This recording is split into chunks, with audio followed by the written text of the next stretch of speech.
Hi అండి. హెల్తీగా ఏదైనా తినాలి అనుకునే వారికి ఈ మిక్స్డ్ సలాడ్ సూపర్ చాయిస్ అండి.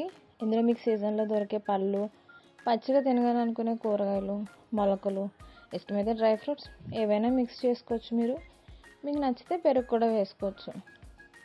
మొలకలు ఇంట్లోనే చేసుకోవాలనుకుంటే అన్ని గింజల్ని వేరువేరుగా ఒకరోజు నీటిలో నానబెట్టి 2 రోజులు పల్చటి కాటన్ బట్టలో చుట్టి గాలి తగిలే ప్లేస్లో ఉంచుకుంటే 3 రోజుల వరకు ఫ్రిడ్జ్లో స్టోర్ చేసుకుని వాడుకోవచ్చండి. వీడియోలో చూపించినట్టు అన్ని చిన్నగా కట్ చేసుకుని ఒక పెద్ద బౌల్లో కలుపుకొని కొంచెం సాల్ట్, మిరియాలు, సొంటిపొడి, అవసరం అనిపిస్తే మీకు ఫ్లేవర్ నచ్చితే ఒక చెక్క నిమ్మరసం వేసుకుని అన్నీ కలిసేటట్టు కలుపుకోవాలి. వీటిని ఎలాగో ఉదయాన్నే పరగడుపుని తీసుకుంటే అరుగుదల సమస్య అనేది ఉండదండి. మిరియాలు, సొంటి, నిమ్మరసం కూడా వాడుతున్నాం కాబట్టి గ్యాస్ట్రిక్ ప్రాబ్లం ఉండదు. కొంచెం తినడానికి టేస్ట్గా ఉంటాయి. స్వీట్గా తినాలి అనుకుంటే ఖర్జూరాన్ని, ఐస్ క్రీమ్ని వాడితే బాగుంటుంది.